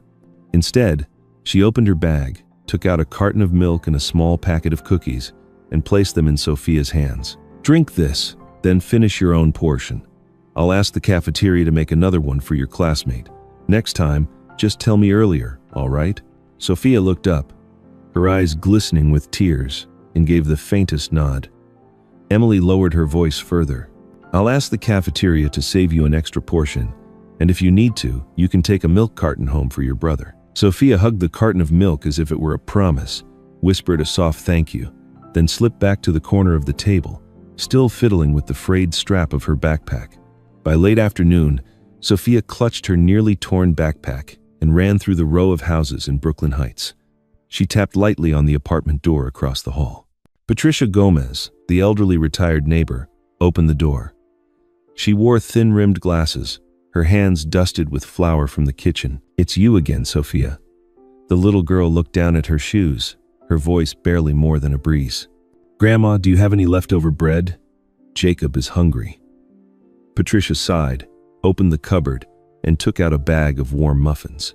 "Take this. Give your brother his share first, then keep one for yourself. Do you hear me?" Sophia hugged the bag tightly, bowing deeply. "Thank you." Patricia watched her leave, her eyes shimmering. A few minutes later, Alexander stepped into the elevator, still holding his phone. As the doors opened, he ran into Patricia in the lobby. She studied him for a moment, then spoke directly, her voice blunt. "Your little girl is far too thin, Mr. Reed. She came to me asking for bread." Alexander froze for half a second, then tightened his grip on the phone as if it were an anchor. "You must be mistaken. Probably just a child being greedy." Patricia frowned but didn't argue. "I've been a mother, and I'm a grandmother now. I know what hunger looks like." She turned and walked away, leaving Alexander standing alone in the lobby, an unease rising inside him, slow but relentless. When he got home, Alexander opened the refrigerator. The milk bottle was almost untouched. The children's food tray in the lower compartment was completely empty. He closed the fridge, the soft thud stretching inside his mind like a scratch across glass. From the living room came Victoria's voice on the phone, her tone sweet as honey while mentioning a party invitation for a married couple. Alexander did not step in. He walked past the hallway and stopped in front of the children's room. The door was closed, no laughter inside. He asked himself why the house had everything expensive, yet the kitchen so rarely carried the scent of warm milk. Night fell softly like a thick blanket. Victoria had already gone upstairs to remove her makeup, faint music drifting from the speaker on her dressing table seeping through the crack of the door. Passing through the kitchen to get water, Alexander noticed the lights were off, leaving only the thin glow from the dishwasher still running. He was about to pour a glass and head back upstairs when he caught a faint rustling near the back door. Alexander froze, listening. The rustling came again, cautious, almost frightened. He turned the latch and opened the back door. A rush of cold air slipped in, carrying the metallic smell of garbage bins and the soapy scent from the neighbor's backyard laundry. On the steps sat a small figure, huddled tight. Sophia. The little girl pressed herself into the corner, hand reaching into a flimsy plastic bag with leftover bread loosely tied, her eyes blinking quickly, afraid of being caught. Beside her, Jacob lay in an old stroller, head resting on a thin blanket, eyes swollen from crying. Alexander stood frozen at the threshold. There was no barrier left between him and the truth. Sophia startled and spun around, hastily hiding the piece of bread behind her back, her lips trembling. "Dad, please. Jacob is so hungry." The words caught halfway. Alexander's throat burned dry. He saw the tiny hand trembling, saw the boy's swollen eyes heavy with exhaustion, and in his mind shattered an expanse of silence so immense it forced him to step back. Above, Olivia seemed to whisper once more. Don't let the light in her eyes fade. Sophia did not cry. She only clutched the bag of bread tighter, shielding her brother as if it had become second nature. Jacob wheezed, his little hand reaching into the air before dropping. Alexander opened his mouth, but the words refused to leave. Before him stood a wealthy house filled with perfect objects, and right on the doorstep were his children surviving on someone else's leftovers. His hand gripped the doorframe, his breath heavy. In the darkness, everything became cruelly clear. Before he could speak a word, Jacob let out a weak cry. Sophia bent down in panic, soothing him quickly, whispering under her breath, "Don't cry, I have bread for you." Alexander remained standing, heart pounding heavy and slow, as if each beat carried a question without escape. He lowered himself slightly, fingertips brushing the icy doorframe, realizing there was nowhere left to hide from his child's eyes. Alexander stood at the doorway for another beat, then leaned slightly so the kitchen light spilled onto the steps. He inhaled, trying to steady his voice. He spoke softly so Sophia would not be startled. "Come inside." The girl clutched the bag of bread against her chest, gently pushed Jacob's stroller over the threshold. Alexander closed the door, his hand still trembling lightly from the cold and from what he had just witnessed. He pulled out a chair at the dining table and slid it toward Sophia. "Sit down." She hesitated, set the bag of bread beside her, and kept one hand on the stroller's handle to keep her brother calm. Jacob wheezed faintly, his cheeks flushed from exhaustion. Alexander poured warm water into a small glass and placed it in front of his daughter. He sat across from her, searching the eyes that avoided his. His voice dropped lower, no longer carrying the usual icy sharpness. "Do you have something you want to tell me?"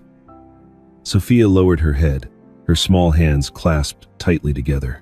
She glanced at Jacob, then back to the table. Silence stretched out.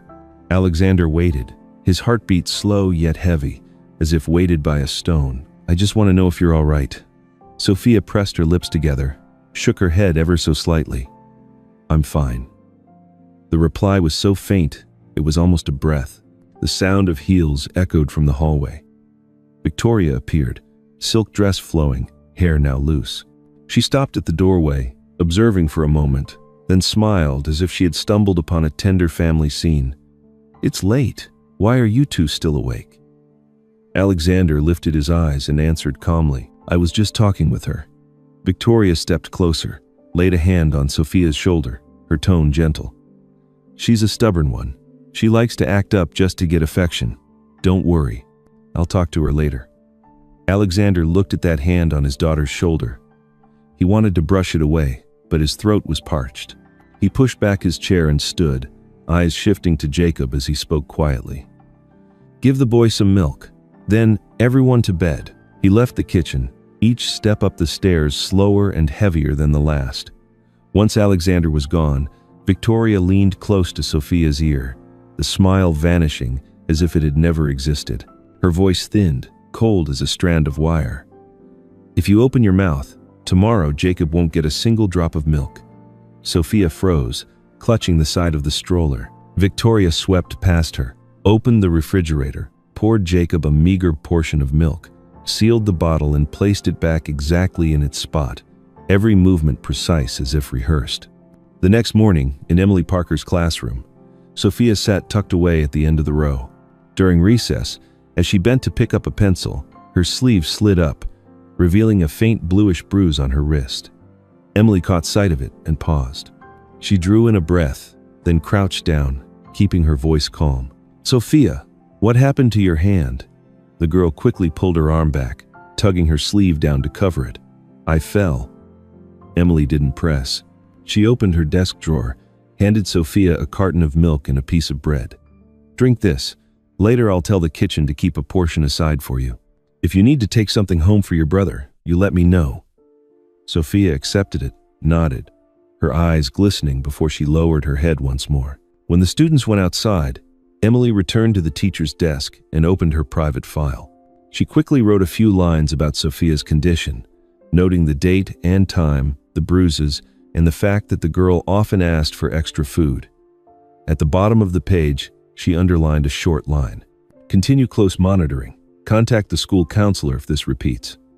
That afternoon, Alexander came home on time. He went straight to his office, closed the door, and turned on the computer. A short email notification chimed once. He intended to ignore it, but the sound came again.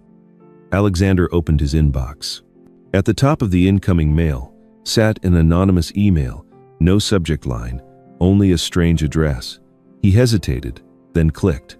Inside, there was only one short sentence, no image, no attachment. If you are still a father, take a closer look at what is happening in your house. Alexander sat in silence, the glow of the screen casting sharp light across the bridge of his nose. His hand gripped the armrest of the chair. The words were simple, but they blew open the door that had only been slightly ajar in his mind. He looked through the glass panel, seeing the dark hallway. On the desk, Olivia's framed photo reflected the light. In the room, there was only the sound of his own breathing, slow and heavy, as if warning of a storm about to break. Alexander stared at the screen for a few more seconds before closing the laptop.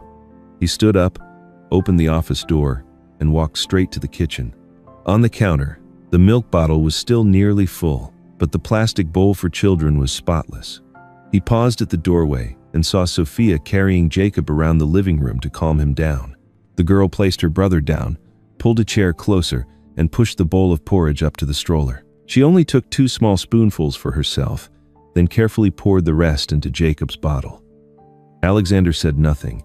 He simply stood still behind the wall and listened to his daughter's faint whisper, "Drink it, I'm full." Jacob stopped crying and sucked on the tiny milk bottle, while Sophia gulped down a mouthful of water as if to trick her own hunger. Alexander made a deliberate sound to announce his presence. Sophia flinched, turned around, and held the bottle tightly, her eyes showing a brief flicker of unease. He stepped forward, his voice calm. "Have you eaten?" The girl nodded quickly. "I ate already." Alexander looked at the empty bowl, looked at her hands clutching the bottle as if by instinct, then gave a slight nod but did not ask further. That evening, while Victoria was busy calling a friend named Laura about a weekend party, Alexander walked toward the children's room. He told himself he needed to find the teacher's communication sheet to sign, a specific enough reason to open his daughter's desk drawer. The room was unusually tidy. On the desk sat a box of crayons, a few loose sheets of drawings, and a small picture frame of Sophia at age 3, hugging her mother. Alexander pulled open the second drawer, in search of papers, when his fingertips brushed against something thick and soft, like an old piece of cardboard. He gently lifted it up. It was a small notebook with a blue cover, frayed at the edges, the corners taped together. Alexander sat down and opened the first page. Childish handwriting appeared, messy lines mixed with ink and heavy strokes, as if trying to preserve something important. "Today my brother cried because he was hungry. She made me kneel because I asked for more milk for him. She told me not to speak. If I did, he wouldn't get milk." Alexander turned more pages. Each one carried a day, a small detail, a trace of fear. Some pages had only one sentence, shaky and distorted. "If I tell, my brother will starve." His hand froze on that line. In his mind came the sound of Jacob's labored breathing, Sophia's lowered head, Olivia's words of warning. For the first time in many months, guilt accompanied by real fear rose within him, no longer a shadow he could sweep away with work or social dinners. He turned to the back pocket of the notebook and found several scraps tucked inside. Jacob's milk schedule written in Sophia's own hand, a few supermarket receipts from the corner store, and a sticky note scribbled, "Miss Emily said I could bring 1 carton of milk home.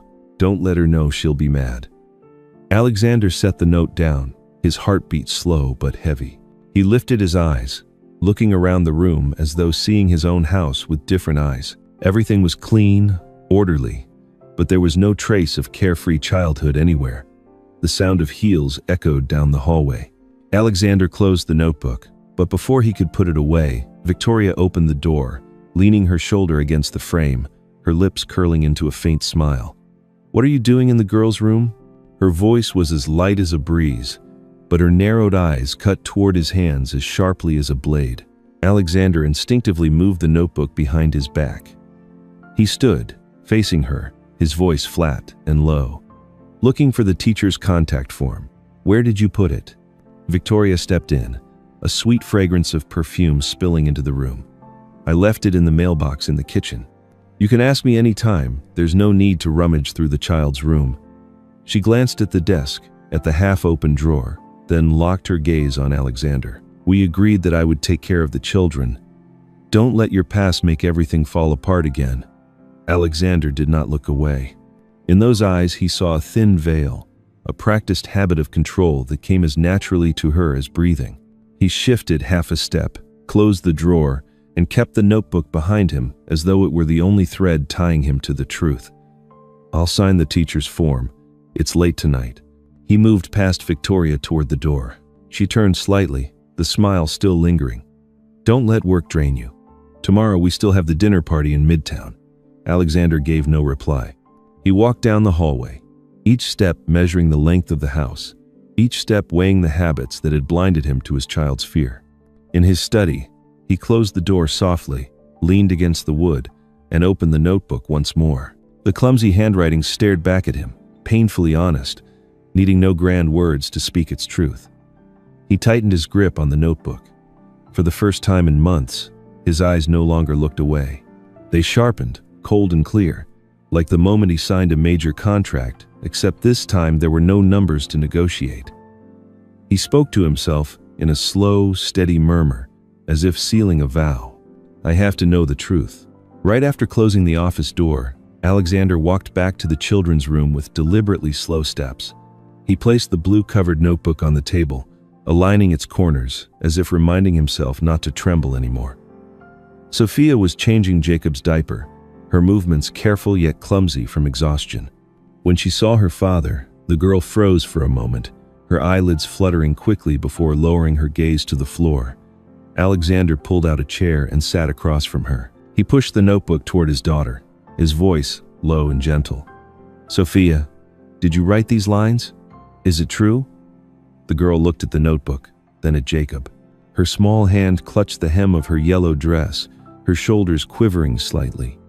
At first, Sophia only shook her head, lips pressed tight until they turned pale. Jacob suddenly began to fuss, his hoarse cry from hunger striking straight into his father's chest. Sophia hurriedly lifted her brother, trying desperately to soothe him, but he would not stop. Tears burst from her eyes as though she had crossed a threshold she could no longer hold back. "I'm not afraid of being hit. I'm only afraid my brother will starve to death. Please, Dad, don't hate him." The words came out broken, but clear. Sophia buried her face in Jacob's hair, her shoulders shaking with sobs. Alexander stood frozen. He saw Olivia's face again on the video screen, saw those gentle eyes with the plea he had tried to ignore. "Don't let our daughter's light go out." Now, that very light was before him, wet and shining with desperate brightness. Alexander reached for the baby's bottle and realized there were only a few drops left inside. He stood, went to the kitchen, poured milk and returned, placing it in his daughter's hands. Sophia clutched it as if holding onto an anchor. Jacob latched onto the bottle, his cries gradually fading. The room fell so quiet that Alexander could hear his own heartbeat pounding through every pulse. The door burst open. Victoria stepped in, her face still carrying that thin smile, but her eyes swept quickly across the table. She caught sight of the notebook, and in a movement sharp as a blade, she lunged to snatch it. "What is this?" "She made it up. She's jealous of her stepmother, so she's slandering me." Alexander managed to hold the notebook tight, his hand pressing down until his knuckles turned white. He raised his head, eyes locked on hers. "Leave it there." Victoria faltered for half a second at the icy sharpness in her husband's gaze. She immediately shifted her tone, pouring out her familiar softness into the space between them. "My love, children, imagine all sorts of things. I was only teaching her discipline. Don't let the past make everything complicated." Alexander did not argue. He opened the notebook again, turning to the page with the shaky handwriting. "If I speak, my brother will starve." He read the words slowly, each one carved like into wood. Victoria frowned, trying to pull back control. You really believe these scribbles over me? Alexander closed the book, placed it inside the small cabinet, and locked it. Tomorrow, I will talk to you. His voice was flat and final, like sealing a business deal. But inside his heart, another decision had just been made. Victoria looked at the keys, guessing something. She lunged forward to pick up Jacob, but Sophia was already holding her brother tightly. Alexander signaled with his eyes. Leave the child alone. Don't touch them. Victoria had no choice but to step back, her lips still smiling, though her gaze had hardened like glass. When Victoria left the room, Alexander took out his phone, standing by the window as he called a familiar number in the building. On the other end, a deep and calm male voice spoke. This is Noah Patel, technical manager. How can I assist you, Mr. Reed? Noah was Indian, in his 40s, reserved and discreet, specializing in handling the security systems for the residents. Alexander lowered his voice. Tomorrow morning, I need you to set up some recording devices in the house. Small ones. No need for a big team. I want it kept quiet. Noah answered briefly. Understood. I'll be there at 7. The call ended, and Alexander put the phone away. The decision had been made, and this time he did not allow himself to hesitate. He turned back to the children's bed. Sophia was sitting down, her back against the wall, holding Jacob, who was dozing in her arms. Alexander knelt low to meet her eyes and spoke softly. From now on, I'll be watching everything. I promise. Sophia looked up, the wariness still in her face, but deep in her eyes a faint spark had begun to appear. The sound of heels echoed in the hallway, and Victoria returned with a diluted bottle of milk. She reached out her hand toward Jacob. Let me feed the boy. Alexander stood up, gently blocking her path. No need. He just drank. Victoria gave a cold laugh. You're exaggerating. Then she grabbed Sophia's wrist and pulled her up. Go to bed. Her grip was slightly too strong, and Sophia flinched instinctively. Before being dragged toward the door, the girl glanced quickly at her father, whispering so fast it was as if she feared her words might vanish into the air. Dad, if you really still love me, look at my brother. His eyes say everything. The door closed. In the room, Alexander remained still for a long time, listening to his own breathing. He opened a drawer and touched the cover of a notebook as if touching a testimony. For the first time, instead of fearing the memories of Olivia, he allowed them to stay to guide him. Tomorrow morning, the cameras would be working, and from this moment, he would no longer turn away. The next morning, at exactly 7 o'clock, Noah Patel brought 2 small devices the size of a button. He installed one on top of the kitchen cabinet, another in the living room angled toward the sofa. Alexander stood nearby, not saying much. When the indicator lights blinked, everything began to run. He walked down to the stair railing, appearing calmer than he felt, but inside his chest was a tense, expectant heartbeat. By noon, Alexander pretended to leave for a meeting. Victoria stayed at home with the children. The cameras captured fragments of an ordinary day that was anything but ordinary. Victoria slapped Sophia because a spoon fell to the floor. She poured out milk, diluted it, shook the bottle, then placed it out of Jacob's reach while he was thirsty. She opened her purse, pulled out the envelope of money Alexander had given her to buy things for the children, and sent a short message to her close friend Laura Mitchell. Spa this afternoon, he's not home. Victoria's mocking laugh echoed across the spotless kitchen floor. Late in the afternoon, Alexander returned and called Henry Collins. Henry, nearly 50, was the family lawyer and an old friend of Olivia. He came immediately, tall and lean, eyes sharp yet warm. The two of them sat in front of the screen. No one spoke for several minutes. Only when the footage showed Victoria gripping Sophia's shoulders, speaking harshly about boarding school for good children, did Henry turn, half of his face drained of color, though his words came out firm. This isn't just abuse. This is a scheme for appropriation. You need to cut off the money flow and freeze the secondary account right away, and we'll need more evidence for the property side. Alexander nodded. He picked up his phone and called Detective Daniel Harris at the city police department. Harris, about 40, specialized in child-related cases, speaking slowly but firmly. Alexander explained briefly and asked for confidentiality. Harris asked only the necessary questions. Keep recording. Don't confront her yet. I'll arrange a verification unit. and contact the prosecutor once we have enough." Alexander said thank you, hung up, and felt as if there was now a clear track laid beneath his feet. That evening, Victoria dressed elegantly as if expecting company, though it was just a family dinner. She ladled soup, her voice sweet as honey. "I've been looking into some good boarding schools. Sophia needs discipline and structure. She'll be grateful to us one day." Sophia held back tears, quietly sliding the tender pieces of meat into Jacob's bowl.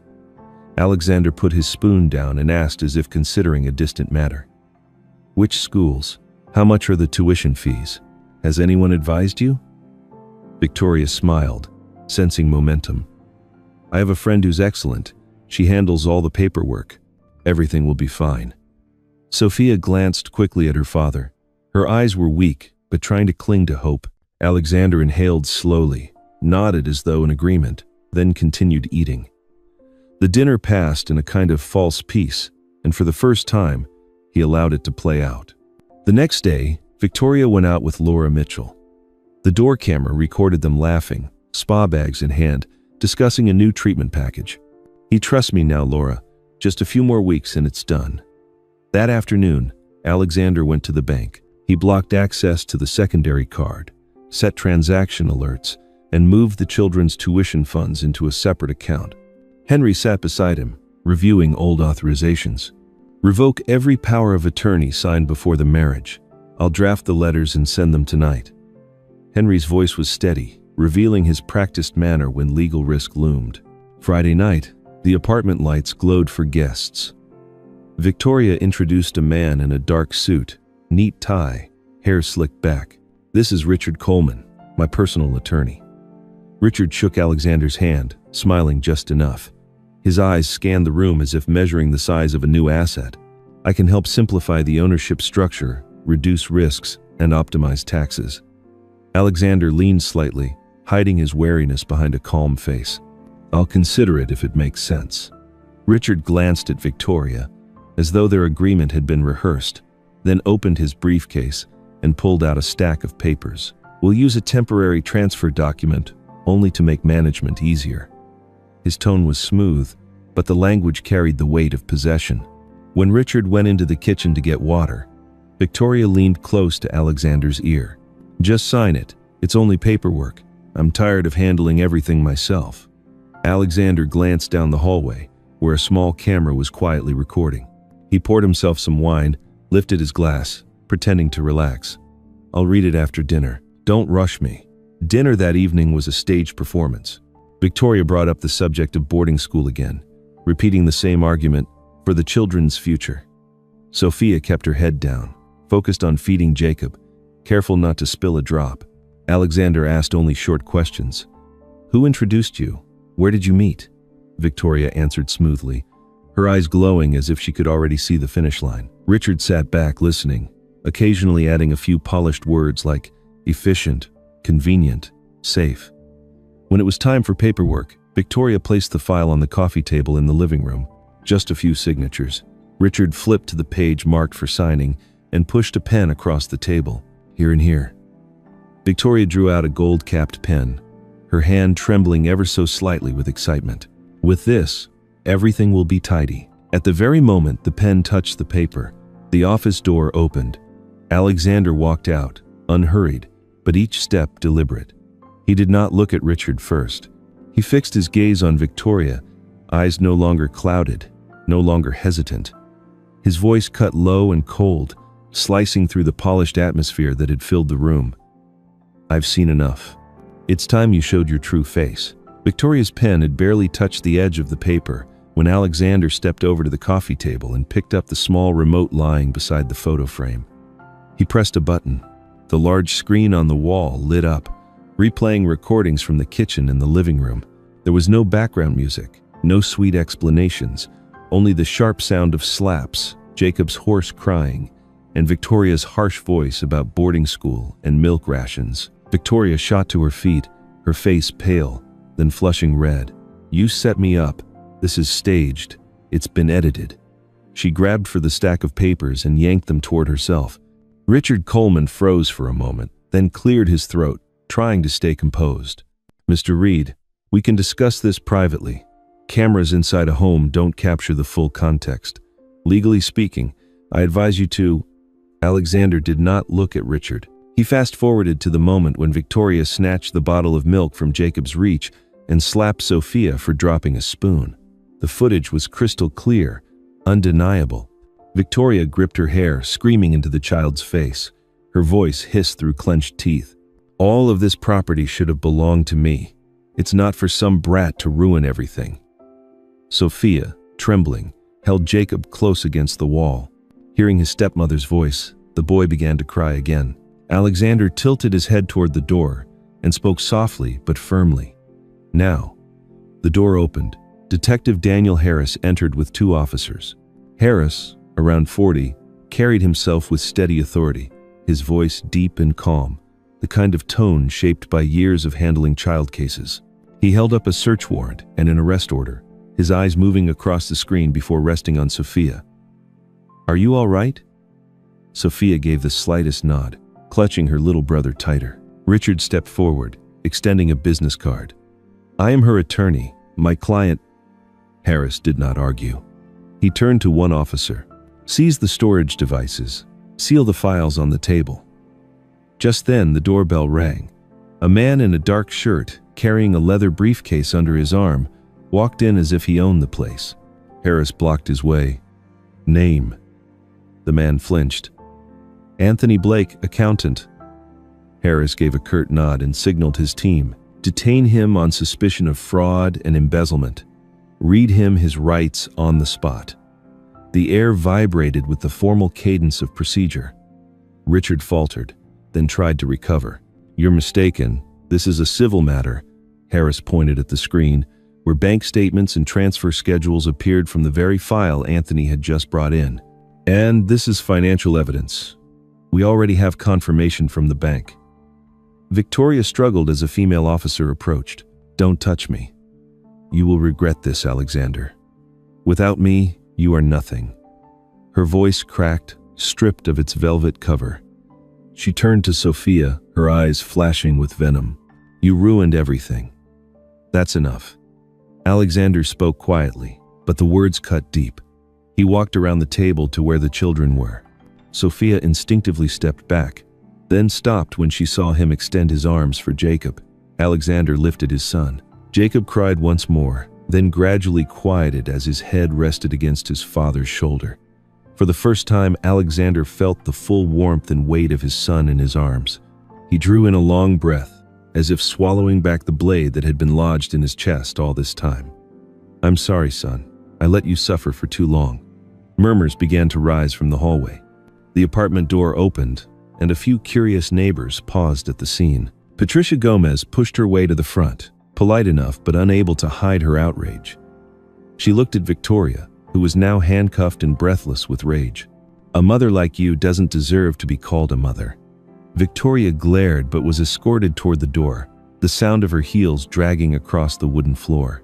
Harris turned back, his voice lowered. "Mr. Reed, from now on the children will remain with you. We'll assign a social worker to review the living conditions. I also need to back up all the camera footage. Attorney Henry Collins is on his way to assist you." Alexander nodded. "Thank you." He looked at Sophia. "Are you hurt anywhere?" She shook her head, her eyes fixed on her father's strong hands holding Jacob securely. Richard stood cuffed beside Anthony at the door, still twisting his neck to look back. "You'll hear from us. This isn't over." Harris pointed toward the hall. "Take them away." The elevator doors closed, leaving an abrupt silence in the once noisy living room. On the screen, the last recording still played the image of Sophia on tiptoe, placing the tender piece of meat into Jacob's bowl. Alexander held Jacob tighter. The boy had stopped crying, his tired eyes slowly closing. Alexander lowered himself to meet Sophia's gaze. "I'm here." The simple words fell like a stone into the deep well of the girl's heart. Her small shoulders trembled, her breath caught. Sophia looked straight into her father's eyes, tears brimming, her voice hoarse and barely above a whisper. "Are you going to leave us again, Dad?" Alexander did not answer Sophia's question right away. He knelt down to her level and pulled both siblings into his chest. "Daddy is here," he said slowly, "and Daddy is staying." He stood up, adjusted the blanket on Jacob's shoulders, then carried the boy back to the bedroom. When he laid him in the crib, Alexander went out to the kitchen, grabbed the bottle, and fumbled with the formula. The water was a little too hot. He drew his hand back and exhaled sharply. Sophia stood pressed against the cupboard, watching him, lips tight, as if afraid he might get it wrong. Alexander lifted his head and spoke softly. "Remind me of the ratio." Sophia stepped forward halfway, pointing with her finger. "2 scoops, up to this line." He nodded and followed exactly. Only when Jacob was sucking on the bottle did Sophia finally release her grip on the side of the crib. In the days that followed, Alexander got up at night himself to feed Jacob. He changed diapers, learned to shift the baby from one arm to the other, learned to soothe him with a steady rhythm of his hand. Sophia still kept her guard. She often stood at the doorway, ready to rush in if Jacob cried. Many times Alexander wanted to say something but held back. He understood she did not need promises. She needed to see he was truly there. One night, Jacob spiked a fever. The thermometer shot up. His little face flushed red, eyes dazed. Alexander lifted him, his heart pounding. "Get my coat," he said, his voice shaking. Sophia scrambled to pull a thick jacket from the closet. They raced to the elevator and out to the car. The night wind cut cold, and Alexander held Jacob tight against his chest. On the drive to the hospital, he kept repeating, as if to himself, "Don't leave me, Jacob. Don't leave me." In the back seat, Sophia pressed close to him, for the first time resting her head on her father's shoulder, her small breaths trembling with fear. The emergency ward was a bright white. A young nurse named Carla met them, her voice clear and calm. "Put the baby here." The pediatrician doctor, Benjamin Carter, examined quickly, lowered the fever, and instructed them on electrolytes. He explained gently, "It's a viral fever. Keep him hydrated and watch closely. If he has trouble breathing or a seizure, come back immediately." Alexander nodded again and again, his eyes never leaving Jacob. Sophia sat beside them, her hands clasped as if she were praying. When the fever eased, Jacob drifted into sleep. Alexander leaned back against the wall and, for the first time, let out a long, slow breath. They returned home near dawn. Sophia followed her father into the kitchen, lit the kettle herself, and prepared a mild ginger tea. "Drink this, Daddy." Alexander accepted the cup, smiling faintly. "Thank you." He glanced up at the clock on the wall, then back at his daughter. "You'll stay home from school this morning. I'll write a note." Sophia nodded. Her eyes no longer looked away, though shadows still lingered within them. That afternoon, the doorbell rang. Emily Parker stood outside, wearing a long coat, holding a paper bag in her arms. "I came by to visit," she said with a gentle smile. Sophia lit up with joy. Emily opened the bag and took out a few small cartons of milk and some storybooks. She looked at Alexander. "You have to be patient. She doesn't need promises. She needs to see that you truly stay." Alexander stood still for a moment before replying. "I understand." Emily turned to Sophia. "I'll be here for a while, okay?" Sophia leaned against her teacher briefly, like rediscovering an old reflex. News of Victoria's arrest spread quickly through the building. The community around the neighborhood shifted ever so slightly. Patricia Gomez knocked on the door, carrying a pot of hot chicken soup. "For the children," she said, without a single lecture, just placing her hand gently on Sophia's shoulder. Later that afternoon, a middle-aged woman with a warm smile arrived from Chelsea Diner, introducing herself. "I'm Maggie Lewis. I own the diner at the corner. Patricia told me, so I brought some milk and soft bread. If you need a hot meal, call me." Alexander, a bit unsettled, still accepted. "Thank you." Maggie shook her head. "We're neighbors." That simple statement cracked part of the ice wall he had built around himself. Night fell, and the apartment carried a new kind of peace. Jacob slept deeply, his cheeks rosy after the fever. Sophia sat at the table with a new red notebook. She wrote slowly, carefully, as if the words might wound something fragile. Alexander passed by, stopping at the doorway but not entering. He saw her small hand tremble slightly on the pen, then steady. Sophia closed the notebook, placed it in the drawer, and locked it carefully as though protecting a seed. Days went by, the rhythm at home slow but steady. Alexander set the alarm to prepare milk on time. Sophia readied towels and changed diapers. They didn't speak much, but every gesture began to fit together like music regaining its rhythm. In the evenings, Alexander made hot cocoa for his daughter. "Drink this." Sophia inhaled the smell, whispering softly, "Mom used to make it too." Alexander lowered his face into the rising steam. "I know." He stayed silent for a while, then added the words he had owed her for a long time. "I'm sorry, Sophia." On Sunday night, while Sophia was in the bath, Alexander opened the desk drawer to get a towel. He saw the red notebook. Hesitating, he placed his hand on it, pulled back, but finally opened it. The first page was brief, written neatly, no more trembling strokes like the old notebook. "Today, Dad carried my brother, and he laughed." On the next page, short, scattered lines. "Dad made milk himself. Dad read a story. Dad stayed home all evening." Alexander closed the notebook, his heart warming in a way both strange and familiar. He sat on the edge of the bed, looking at Olivia's framed picture on the wall. Her eyes in the photo were still gentle, as if waiting for an answer. Alexander drew a deep breath, his voice low and steady, like sending a message into the void. "Olivia, I kept my promise to you." Tears rolled down slowly. At the door, Sophia walked back in with her cup of cocoa, catching her father wiping his eyes. She didn't ask. She set the cup down and pulled her chair closer. Jacob shifted in his crib, breathing evenly. The three of them sat quietly for a while, no one speaking, but the room warmed as though someone had just added logs to the fire.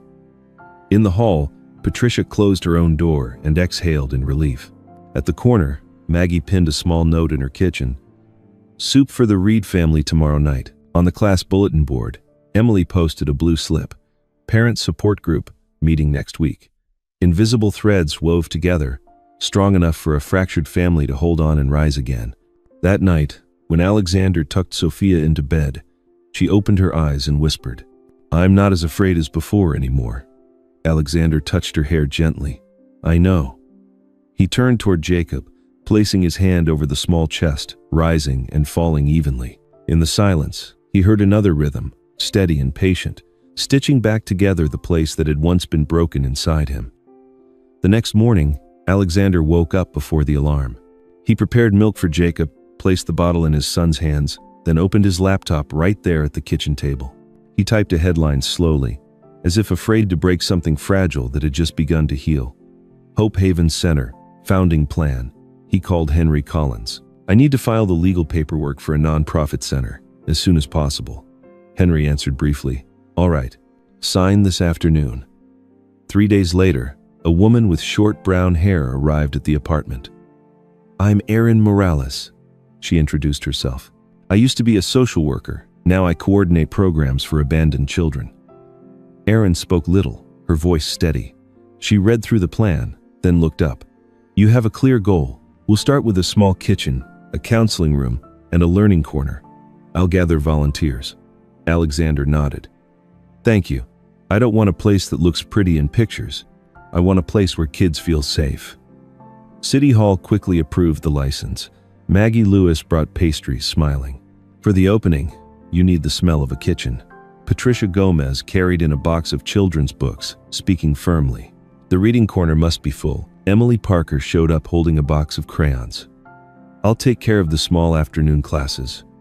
Erin arranged the duty schedule, bringing in 2 psychology students. "Let me introduce you," she pointed. "Jared and Mia both have summer camp experience."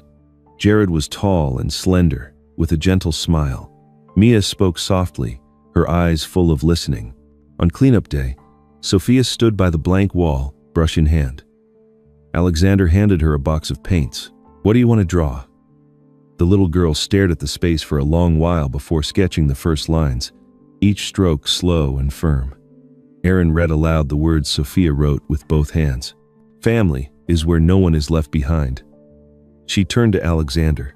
"That's the soul of this place." Sophia gave a faint smile. Jacob sat nearby in the stroller, his hands waving in the air to the rhythm of laughter around him.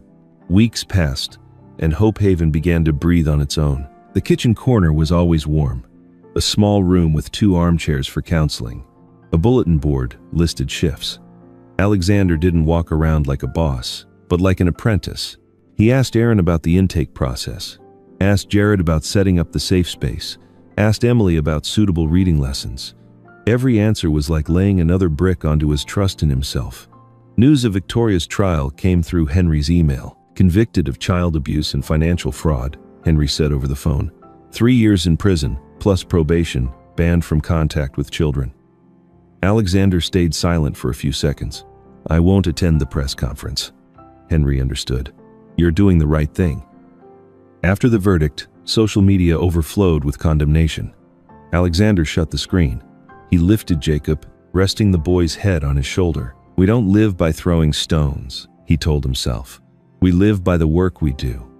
One afternoon, the activity room floor was covered with a new rug. Aaron was checking inventory when Sophia called softly. Dad, look. Jacob was standing unsteadily by the arm of a chair, his chubby legs testing each step. Alexander knelt, arms wide open. Come here, son. Jacob looked at him, smiled, then took a wobbly step. Another one. Cheers erupted through the room. Jacob toppled into his father's arms. Alexander held him tight, the emptiness in his chest filling as if sealed. Sophia clapped, her eyes glowing like a light just switched on. On Christmas Eve, Hope Haven set up a tree in the backyard. Strings of lights glowed warmly. The children sang Silent Night, their voices young but in harmony. Maggie handed out hot cocoa. Patricia offered cookies. Emily guided the kids to hang paper stars. Aaron checked her list, whispering to Alexander, Everyone's here today. He looked around. The children stood close together, no one left out. Sophia, in a red coat, clutched her father's arm. Dad, can I hang this? She held up a small handwritten sign. Family is where no one is left behind. Alexander nodded. Hang it at the very top. A small voice called from behind. Dad? Alexander froze in place. He turned around. Jacob was looking at him, his mouth opening once more, clear and full. Dad. No one shouted, but every face around them was smiling. Alexander lifted his son into his arms, holding him close but not too tightly. Sophia leaned against her father's chest, listening to the steady, warm rhythm of his heartbeat. Did you hear that? Alexander whispered softly, his voice trembling yet tender. He just called me Dad. At the end of the evening, Aaron brought over a new list of donations. Someone wants to sponsor small scholarships for the children old enough to attend school, she said, her eyes bright but steady. We will be transparent. We will do this the right way.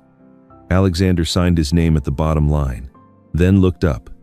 Thank you, everyone. He touched each hand offered to him, not only as a formality, but as a promise carried forward. When the lights dimmed, the final notes of the song still lingered in the courtyard. Sophia looked at her father, her smile radiant, her eyes no longer clouded by fear. Jacob slept in Alexander's arms, his breathing calm and light. Snowflakes drifted from the sky. Alexander tilted his face upward, then lowered his gaze to his 2 children. He spoke slowly, clearly, as if to let every word rest exactly where it belonged. We have lost too much, but from now on there will be only light. The story does not close with revenge, but with a new path, a place where justice speaks, where hearts choose what is right. The wicked are punished, the good are rewarded, and a father learns again what it means to be a father. That is the message I want to leave with you. Sometimes the light arrives late, but it always comes to those who persist in defending kindness. Hope Haven is not just a center, it is a promise that no one will be left behind. What do you think about the moment when Alexander held Jacob and whispered his apology? If it were you, what would you do when caught between fear and the truth? Do you believe that one timely word of stop can save an entire childhood? And if you were in Sophia's place, how would you send a signal for help, and to whom? Please share your perspective, because every comment might be a lifeline for someone who needs it. I also want to check in with you today. Are you doing okay? Has anything this week left you feeling worn out? If you are going through a difficult time, leave a few words here, and I, along with this community, will listen. This is a place for heartwarming stories, for emotional stories. A place where we remind each other that kindness still abounds. If this story touched you, Please like, subscribe, and share it with someone you long to hold close. Who knows, it might be the very ray of light someone has been waiting for.